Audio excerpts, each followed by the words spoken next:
mean, you know, a little bit of Batman training. I've done some blindfolded intuition training. I mean, please, anyone watching, just because you have a preconceived notion of Systema and you've never felt a world class guy, just because I say some concepts are important, which truly they are, hitting loose and non telegraphic stuff Bruce Lee talked about, Conor McGregor, loose and flowy, my friend. Just because I talk about that stuff doesn't mean you shouldn't listen to some of the things that I have to say. But I'm one of the few guys with a real legitimate MMA background. I mean, I've done it over 20 years, Sure. martial arts 35 years, that has said no, some of that Systema stuff is good. What is Systema? Well, I've heard of it. I didn't really have a good idea. Did some research after I talked with Dan the Wolfman. So, Dan the Wolfman, if you don't know, is a lifelong martial artist, highly experienced, highly skilled, even fought MMA. Fought MMA before it was technically even called MMA, so he goes way back. So, he actually has experience with System, and I thought it was pretty fascinating to hear what he thinks about it. So, we're going to see, like, is Systema legit or is it Bullshido? But anyway, speaking of Dan the Wolfman, make sure to check out his YouTube page. A lot of cool videos on there. It's called Catch Jiu-Jitsu. I'll link it in the description below. I'll also link his website, and if you want to get even more in-depth, he sells a Combatives and Street Jiu Jitsu course on bjjfanatics.com. I just picked up a copy. I haven't watched it yet, but based on my conversations with him and the videos I've seen of him, I'm pretty highly confident that it's a really cool course. Once I actually watch it and digest it, I'll give you guys my thoughts on it, but I'm pretty sure it's going to be pretty solid. So either check it out now or maybe check it out after review it in a future video. But anyway, let's get on to this video to find out not only what is Systema, but also if it's legit or not, based on a guy who's got such a foundation in traditional and functional martial arts in addition to Systema. So if you like this kind of content, hit that like button to help support the channel. Subscribe if you're not yet subscribed, and let's find out more about the Systema. Can you define Systema, by the way? Systema just means system in Russian. It's very, very, very controversial. So this is leading with a whopper off the bat. If you just watch videos, it looks very, very bad. In fact, a certain Aikido flow dancer, improvisational dancer, said he's going to do a video soon, in which case I'll happily show him my Systema punch and I will drop him to the ground with one punch. It looks horrible in videos, especially even good people kind of look horrible if you don't have experience with it. But there's a lot of bad people on the net and YouTube in general. So it looks very bad. Had I not experienced someone extremely high level, going back to 98 or 99, I think, had I not experienced someone very high level that just beat literally physically and mentally into me, that he had something very, very, very special, I wouldn't believe it. I would be one of the shit talkers. I get it looks bad. It looks silly. I've gone on the Systema forum and say, look, here's me sparring. Why don't you spar? Because some people are like, why don't people take it seriously? I'm like, what's stopping all these famous people that travel and do seminars around the world? I'd happily spar them. Where's their sparring footage?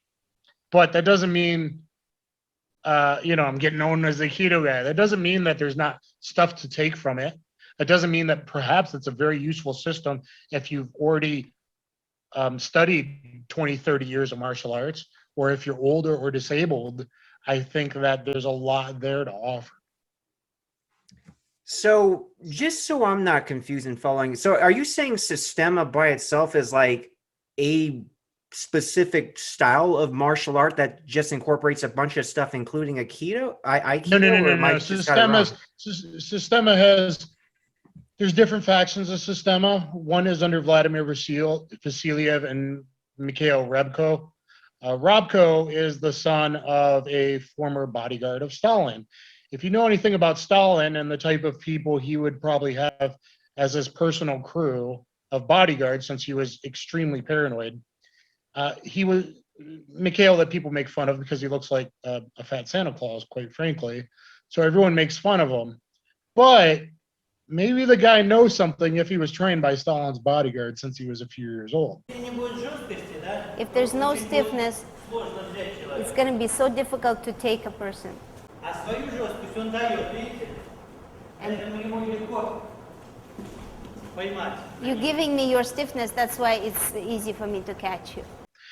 If you find footage, you can see him dropping Kyokushin fighters that take full contact punches with the body all day. And also another video of a professional Sanda fighter, and they get dropped, and they're dropped with one body punch. Maybe you should go, Japanese Kyokushin masters don't tend to just pretend for people.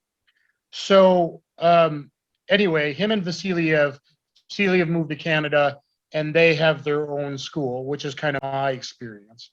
There's also Kato, who was literally in charge of the USSR's interballistic missile / cosmonaut program, talking during the Cold War of ICBMs. The guy's literally a rocket scientist and probably an astrophysicist. Okay, not sure about that last part, but I mean, literally genius. Okay, a guy who understands geometry better than anybody you've ever met in your life. Okay, and things of that nature. So someone like him is also going to have a little bit higher up on physical ways to break someone's spinal structure, to take people down. You tilt the head back, no one's strong anymore. How to take people's hips and align it out of place. A lot of stuff I've been able to incorporate. Also just things about perhaps even energy and the electromagnetic spectrum, stuff about psychology and perhaps even hypnosis. Someone like him, I mean, if you see, I've seen old VHS tapes before you could find that stuff on YouTube, him in a suit and tie throwing people around or doing demonstrations in front of like 1,000 soldiers at a, basically a ballistic missile silo military base. Everyone wouldn't go to attention unless he had something to show and they respected him. So you just have to put some things in perspective when you're talking about the Cold War, USSR, before the fall. You have to just kind of put things in perspective. So it's a style physically that is about total relaxation and breathing and no muscular tension. So if you learn to move loose, you might be able to dodge a punch instinctively, intuitively. You might be able to chop someone's throat if you're surprised, because again, you're dealing with stuff for the military, and in my opinion, stuff for the FSB, modern day KGB. You don't want to make a big, hey, let's fight motion to kill somebody. You just want to be dressed as a businessman and go boom, or just kick his foot out as he's walking right before he stops at the curb and he falls in front of the cab that was driving by. Different purposes for different folks, different strokes for different folks. But that's also, like I said, if you're older or whatever, MMA, Kyokushin, Judo, Muay Thai, Dutch kickboxing, I always say that's first, and that's when you're younger. Sure. But that doesn't mean there's not some other stuff at a high level from some people that have already gone through all that other stuff. That doesn't mean there's not maybe something a little bit higher, especially for either the surprise attack, which if you're talking real self-defense, like I don't walk around in my Chuck Liddell MMA fighting stance all day long. If I know we're in an engaged fight, yeah, homie, we're doing that. I'm going to calf kick you, boom, boom, boom, 2, 3, 2, and we're in business. But it's more like I'm going about my day, my head's in my ass and my cell phone. I'm carrying groceries. I turn around my car and boom, there's a guy. I got a rear elbow. I got to chop his neck. I got to, you just have to move.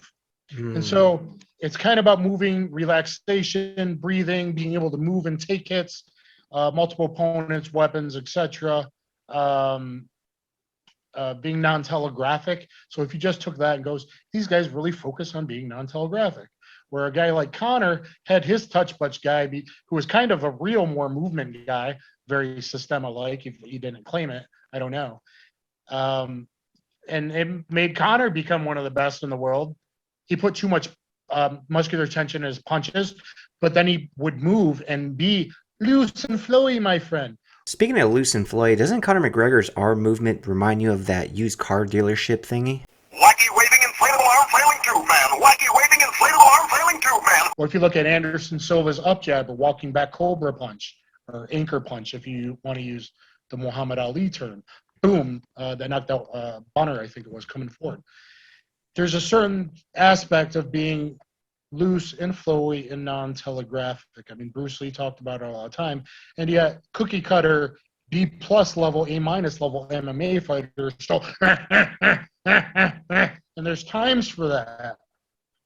But if you look at my sparring in my later years at 40, and again, I'm a guy with lupus. You look at me at 37, my sparring, and at 40 years old, even against like Dao Young, who's done great in the UFC, you can kind of see I can use the loose and flowy distance control, distance management, intuition, sensing the other person's intention, even stealing their intention. Just before they go, I go.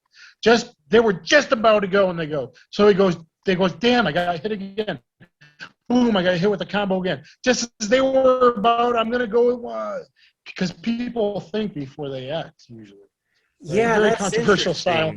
That's interesting. I guess it's just like a really high advanced level that would complement any martial artist as opposed to being a system itself. And I do remember that Conor McGregor, he always talked about movement with that one guy with the man bun. I remember that guy. He was always talking about like he's training movement. Yeah, and it can be. Now, I digress. Even every instructor out there, I don't think could beat me in a fight. And I went to a seminar. It was this Vasiliev seminar in California. I had about 100 people in there. And I told a story, and it's in my videos that he likes on my Systema page. So it's not like I'm saying something that they don't even believe. I said out of the 100 people there, 90 were delusional and couldn't fight their way out of a paper bag. But 10 people, including some older people, a little less athletic, getting up there in age, 45, 55, 60, I felt like they could definitely handle themselves against a typical 2-3 punks on the street. Nice. Now, they probably had, done the gamut of martial arts. Vasiliev did. He was a karate champion. He had some boxing. I don't know how much. I talked about Robko getting trained by Stalin's bodyguard, your father. I mean, a lot of these guys were probably in Spetsnaz. And in Spetsnaz, you're doing things like they're not using dummy rounds. They're shooting live rounds out of AK over your head as you go underneath barbed wire, and they're throwing all kinds of pig guts and intestines and stuff in there to disassociate you from violence and blood. I mean, they go through stuff that Mr. American eating his nachos on the couch doesn't go through. Sure. Okay, so it may not be for everybody. It may not even be for beginners, but it might, for some people, help them receive higher knowledge, which a lot of my knowledge in biomechanics and stuff definitely come from Systema and catch wrestling, predominantly over a lot of the other styles. I mean, there's certain things I can do to people, and it's just because he's big. No, I do them to a lot of people, good, big, small, pro MMA fighter. People are just delusional. I can make a lot of things work that they can't even understand because, quite frankly, like, I'm speaking an advanced language and they barely know the alphabet. No, that makes sense. I was, doing some research on you prior to this meeting, and they were talking about you like in some Reddit forum. Now, it wasn't like, the topic wasn't like the best, how do you want to say it, in the best ray of light, but they did kind of, the commenters, some of them said, he's very legit and he's got a lot of very unorthodox things that do work.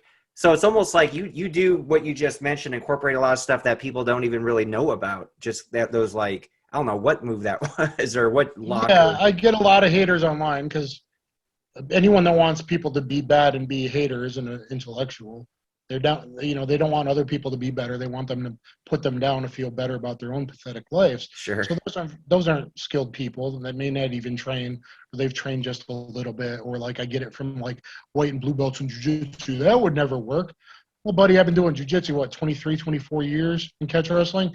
Maybe I can make some stuff work that you can't, Yeah. You 3-month blue belts out there, and maybe even your 7-year black belts that never won worlds or anything to actually deserve a black belt in 7 years. So, I've been at things a little bit longer than most people. I'm not saying I'm the best. I'm not anything like that. But I am well-rounded and pretty knowledgeable about a lot, incorporating a lot from a lot of different styles.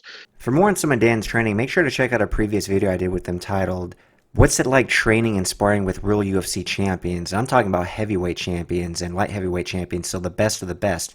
But of all these amazing champions in martial arts that Dan has trained with, what I found surprising is that the guy that Dan said he would be most scared of running across in a dark alley is a guy you probably never even heard of named George S. Pogasic. And we'll be talking about him in the next video that I'll probably title Martial Arts Wizards. We kind of get out there and talk about some fascinating things, but there might be something to it. All I say is keep an open mind when you watch that one. Just like I hope you kept an open mind when you watched this one. But anyway, subscribe to the channel if you're not yet subscribed. We'll see you guys next time.